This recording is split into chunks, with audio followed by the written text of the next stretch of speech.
Florentino Pérez va-t-il quitter le Real de Madrid? Ça, c'est un sujet qui vient d'apparaître dans les médias espagnols, sur les réseaux sociaux. Il y en a qui en discutent. Je veux aussi en parler dans cette vidéo, les gars. N'oubliez pas que vous êtes sur une chaîne madrilène, mais on parle aussi du Barça, c'est la famille. Voilà, on parle aussi parfois du football en général lorsqu'il y a une grande information. Aujourd'hui, je vais parler de Florentino Pérez, celui qui a pratiquement révolutionné le football espagnol, je vais dire d'abord, et du Real Madrid en particulier, parce que Pérez, c'est pas n'importe qui. C'est lui qui a pratiquement inventé l'époque galactique, c'est lui qui a fait venir les Ronaldo, les Zidane. C'est sous sa présidence que ces grands joueurs, les Galactiques, étaient venus au Real Madrid, et il est reparti, il est revenu, et lorsqu'il est revenu, il a vraiment fait encore venir des top joueurs. Je pense que le plus top joueur qu'il a fait venir, qui a été un flop, c'est Hazard.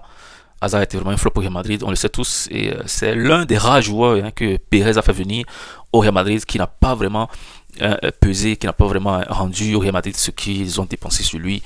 Et bien voilà, c'est de l'histoire ancienne. Aujourd'hui, le Real va très bien avec de bons revenus, un nouveau stade, il y a de l'argent qui rentre, le président il n'est pas critiqué, son équipe gagne, voilà, tout va bien, même si actuellement le Real est en reconstruction. Et il y a de nouveaux joueurs, nouveaux coachs, tout ça c'est quand même, voilà, c'est la présidence. Aujourd'hui, j'apprends que Pérez va quitter le Real Madrid, et heureusement que j'ai fouillé un peu et j'ai eu la réponse. Il a dit voilà, que c'est des rumeurs, qu'il est là jusqu'à la fin de son contrat. D'autant plus que j'ai appris la dernière fois qu'il fait partie des présidents les plus, bon, pas les présidents, les hommes d'affaires, je vais dire en parenthèse, ou les présidents du club les plus riches de l'Espagne, parce que voilà, Pérez, c'est quand même beaucoup d'argent qui rentre. C'est pas n'importe qui. Voilà, je vous rassure, les fans du Real Madrid, que le président, l'un des meilleurs présidents du club au monde, va rester encore pour quelques années, en tout cas jusqu'à la fin de son contrat actuel. Et on verra bien si ces rumeurs vont se confirmer ou pas. Mais moi, je pense que les rumeurs, il y en a tout le temps. Parfois on en parle, parfois on n'en parle pas. Aujourd'hui, j'ai décidé d'en parler parce que voilà, actuellement les joueurs sont en sélection. Il n'y a vraiment pas de sujet majeur à part la blessure, entre parenthèses, inventée par Real Madrid à propos de Mbappé qui va rentrer sur Madrid, va laisser ses coéquipiers de l'équipe de France. Aujourd'hui, c'est l'info de Pérez qui va quitter le Real qui est apparu. Donc voilà, j'ai voulu en parler. Mais franchement, respirez un coup. Buvez, je sais pas, une tasse de thé ou de café.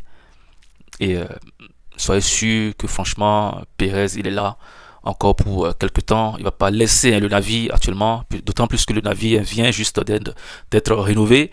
Je parle de nouveau coach Alonso qui vient d'arriver, de nouveaux joueurs, où il y a des anciens joueurs qui renaissent maintenant. Je parle de Ada Güler, de nouveaux joueurs, Dean Oysen, voilà, Carreras.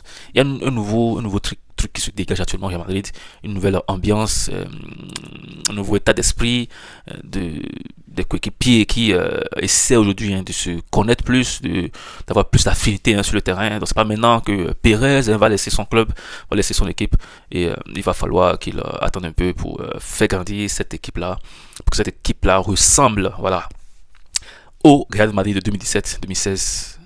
C'était quelque chose. C'était vraiment quelque chose. Les gars, c'est l'info de la journée avec Pérez qui ne va sûrement pas quitter maintenant. En tout cas, on se dit très bientôt, portez-vous bien.